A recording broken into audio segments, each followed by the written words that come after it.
Quotidien Sport si seen xët gu njëkk ñi ngi ñëw sur l'Afrobasket 2025 les Lions éliminent le Nigeria et filent en demi-finale donc le choc bi amoon diggante Sénégal ak Nigeria en Afrobasket 2025 chez les hommes ci quart de finale yi Sénégal moo remporté ce match important avec un score final de 91-75 contre le Nigeria victoire bi nag day permettre aux Lions du Sénégal ñu qualifié wu pour la demi-finale mu nekk tamit leur 5e victoire dans cette compétition. Alors on va revenir sur les détails du match. Donc le match a débuté de manière très équilibrée avec une intensité élevée des deux côtés. Donc le Sénégal a rapidement trouvé son rythme grâce à un Brankou Badjo en grande forme bi nga xamante ne jot na dugal 32 points au total, devenant le principal artisan de la victoire sénégalaise. Alors le Sénégal a su prendre l'avantage dès le deuxième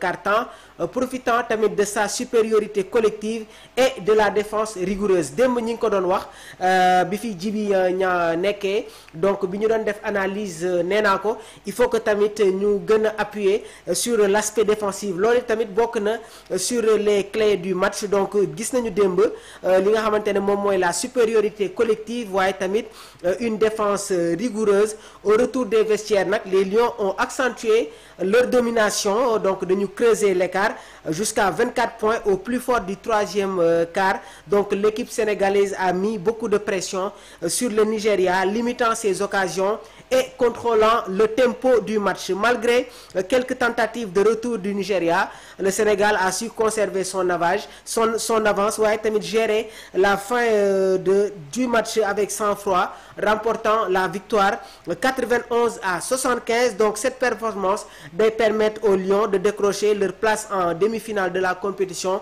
Ñu war a nag jongante ak équipe bi nga xamante ne moom mooy Mali. Alors démb ki nga xamante ne tamit moom mooy Djibi déjà ñëw na sur li nga xamante ne moom mooy les individualités, moom itamit mu def des analyses très pertinentes ci bile match.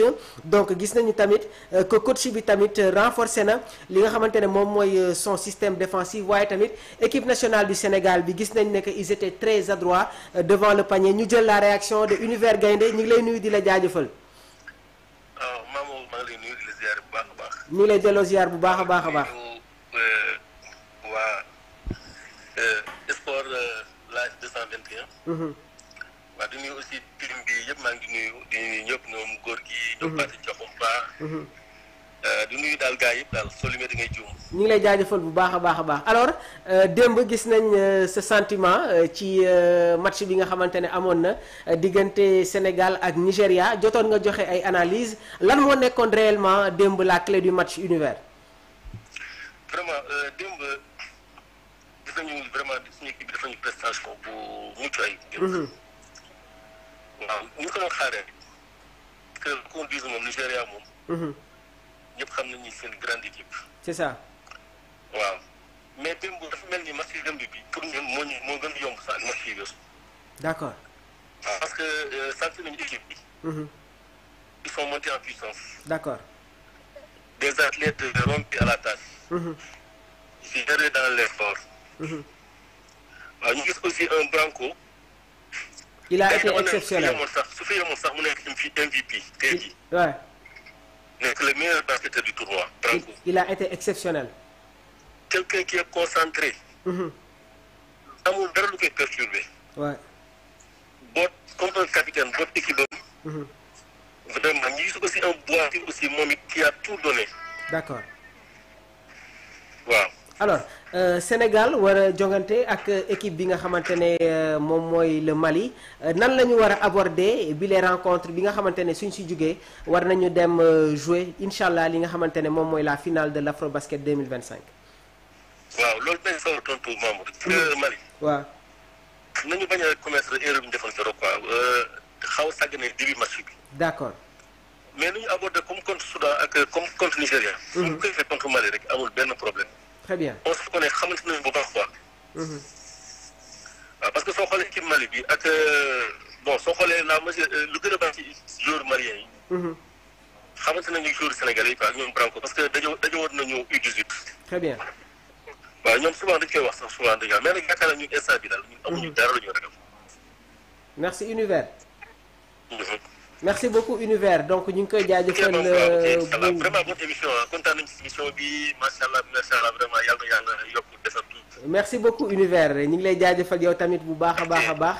moom itamit mu nekk un fidèle internaute de Sport Life 221 donc dinañ ñuy faral tamit di jël seen ay réaction yéen ñi nga xamante ne yéen a ngi safoo plateforme digitale bi di Sport Life 221 donc dañuy ba tey rek continuer li nga xamante ne moom mooy suñu réaction déjà rek Pathé mi ngi réagir nee na Branco est notre Iliman Ndiaye du basket effectivement donc c'est un basketteur très talentueux et gis nañ ne que l'équipe nationale du Sénégal était très à l'aise waaye tamit on était très adroit si yenn tirs yi donc loolu tamit dafa war a nekk dans la continuité parce que équipe nigérienne c'est une équipe très technique waaye tamit démb gis nañ une équipe sénégalaise bi nga xamante ne indi na un impact défensif causant de nombreux problèmes à l'équipe adverse alors on va toujours rester avec la une des journaux sportifs toujours avec Rewmi Quotidien Sport ñun ba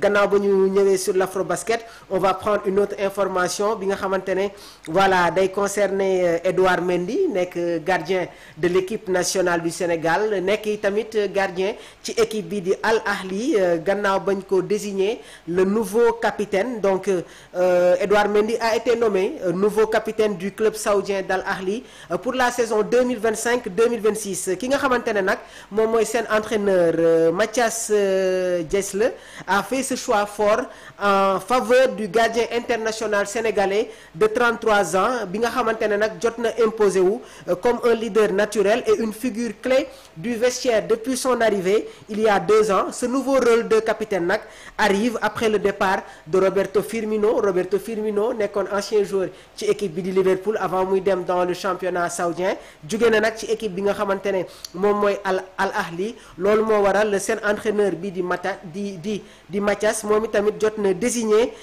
Edouard Mendy comme nouveau capitaine ci biir club alors Edouard Mendy a largement contribué à la conquête de la Ligue des champions asiatiques avec son club ce qui a conforté la confiance de son entraîneur malgré la présence d'autres joueurs expérimentés dans l'effectif ki nga xamante ne moom mooy Franck Kessié nekk international ivoirien mi ngi ci biir équipe Riyad Mahrez nekk international algérien moom itamit mi ngi ci biir équipe donc c'est un choix très fort coach bi jël brassard de capitaine bi jox ko Edouard Mendy bi nga xamante ne ñi ngi koy xaarani avec l'équipe nationale du Sénégal on va parler des échos de la tanière dinañu ñëw sur le cas de Crépin Diatta ak Habib Diallo donc bi les statuts day renforcer sa responsabilité de guider l'équipe à la fois sur les terrains saoudiens et continentaux place au journal Le Record ñoom it ba tey si seen xët gu njëkk ñu ngi ñëw sur la belle victoire du Sénégal ci Afrobasket 2025 bi donc large vainqueur du Nigeria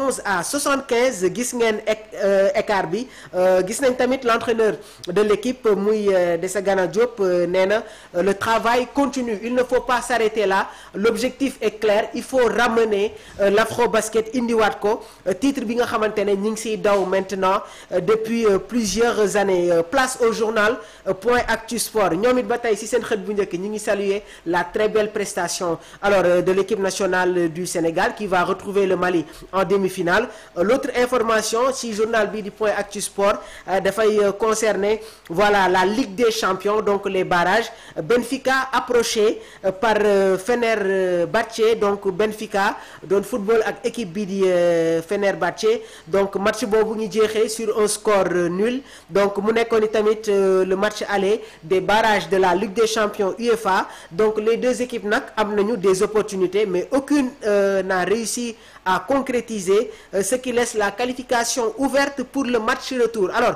ce match nul accroché montre une confrontation équilibrée entre les deux équipes Benfica qui s'est renforcé durant ce mercato avec les arrivées de Ricard Rios en provenance du Palmeiras waaye tamit l'autre milieu de terrain argentin passé par Aston Aston Villa laata tamit muy dem dans d'autres clubs muy Barnechea passé tamit par Valence moom tamit ñëw na ci équipe bi nga xamante ne moom mooy Benfica waaye tamit il y a le départ de Ángel Di María dans le championnat argentin. Alors du côté du Fenerbahçe am na ay recrues yu bees donc gis nañ tamit José Mourinho mu adopté ce système 3-5-2 donc le match retour va être très intéressant. Autre match bi nga xamante ne c'était du spectacle muy Bodo Glimt doon dalal équipe bi di Sturm Graz donc Bodo Glimt moo gagné sur le score de 5-0. Tribune Sport, place au journal Tribune Sport ñoom it ñi ngi ñëw ba tey sur l'Afrobasket Angola 2025.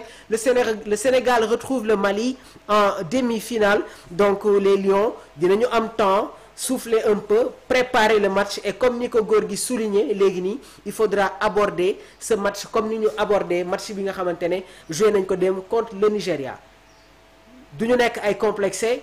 On va prendre nos responsabilités et on va montrer aux équipes adverses que cette année-ci dañu ñëw pour atteindre notre objectif c'est-à-dire remporter l'Afrobasket Angola 2025. Baye Ndiaye patron de Al Bouraq reste catégorique li mu wax nag mooy Siteu aura sa couronne mais pas de prime. On va vous expliquer ki nga xamante ne moom mooy Baye Ndiaye nekk patron de la structure bii di Al Bouraq est resté catégorique concernant Siteu dans l'arène de la lutte sénégalaise. Il a affirmé que Siteu aura bien sa couronne, signe de sa montée au sommet de la lutte waaye nag lim si teg mooy il n'y aura pas de prime financière.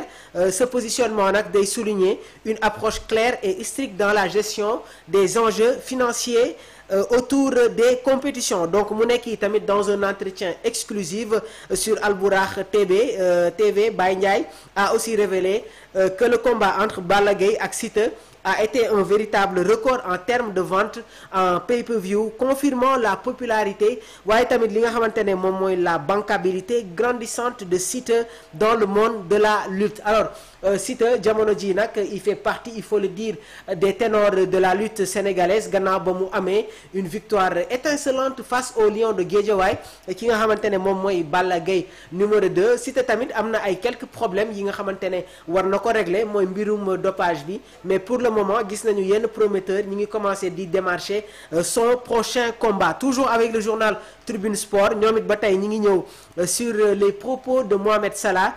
Mohamed Salah jot na yëkkati ay kàddu li mu wax nag mooy Arsenal mooy le favori pour la saison 2025-2026 donc lors de la cérémonie des PFA Awards où il a été élu meilleur joueur de la saison passée. L'Égyptien jot na expliquer que selon lui Arsenal a une excellente équipe avec des joueurs qui évoluent ensemble depuis 4 à 5 ans ce qui les place en très bonne position pour remporter le championnat. Ils se sont renforcés et gis ngeen match bi nga xamante ne football nañ ko dans la première journée de la Premier League ak équipe bi nga xamante ne moom mooy Manchester United. Arsenal qui s'est déplacé à Old Trafford, une victoire 1-0. Alors Arteta il est toujours sur son même schéma bien vrai que am na ay quelques départs. Thomas Partey nekkoon i tamit la plaque tournante de l'équipe des Gunners dem na